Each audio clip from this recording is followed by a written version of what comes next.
అల్లు అర్జున్ ఈ హీరోకి టాలీవుడ్ లో ఎలాంటి క్రేజ్ ఉందో ప్రత్యేకించి చెప్పనక్కర్లేదు. ఆయన సినిమాలు అన్ని ఓ డిఫరెంట్ గా ఉంటాయి. అందుకే బన్నీకి స్టైలిష్ స్టార్ అని అంటారు. అయితే ఇటీవల అల్లు అర్జున్ కి చెడు కాలం నడుస్తున్నట్లు కనిపిస్తుంది. సరైనడు సక్సెస్ మీట్ లో పవన్ గురించి మాట్లాడమంటే మాట్లాడనని పవన్ ఫ్యాన్స్ కి కోపం తెప్పించాడు. దాంతో అల్లు అర్జున్ పై పవన్ ఫ్యాన్స్ కి ఇంకా కోపం తగ్గలేదు. ఇక రీసెంట్ గా రామ్ చరణ్ ఫ్యాన్స్ కి కూడా కోపం తెప్పించాడు.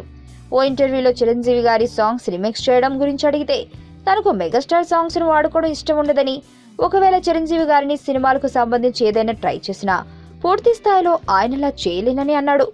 తన ఒపీనియన్ బాగానే చెప్పేశాడు గానీ ఈ క్రమంలో తన మాటలు ఇండైరెక్ట్ గా చరణ్ కి తగులుతున్నాయని అల్లు అర్జున్ అస్సలు ఆలోచించలేదట.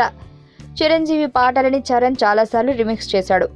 అది ఒరిజినాలిటీ అనిపించుకోదని పుసుక్కున పెద్ద కామెంట్ చేసిన అల్లు అర్జున్ ఈ మాటలతో చరణ్ అభిమానులని హర్ట్ చేశాడు. అసలే పవన్ ఫ్యాన్స్ తో తలనొప్పి తెచ్చుకున్న అల్లు అర్జున్ ఇప్పుడు ఇంకో కొత్త చిక్కు తెచ్చుకుని తల మీద పెట్టుకున్నాడు. ఇక ఇటీవలే అల్లు అర్జున్ నటించిన డీజే సినిమా నెగిటివ్ టాక్ తెచ్చుకున్న కలెక్షన్స్ పరంగా మాత్రం దూసుకెళ్తోంది. అయితే ఈ సినిమాకు సంబంధించి ఓ పార్టీలో అల్లు అర్జున్ మెగా హీరోల్లో తానే టాప్ హీరో అని అనేశాడట. ఈ విషయం రామ్ చరణ్ వరకు వెళ్ళిందట. దాంతో కోపం తెచ్చుకున్న రామ్ చరణ్ అల్లు అర్జున్ కి సీరియస్ వార్నింగ్ ఇచ్చినట్లు తెలుస్తుంది.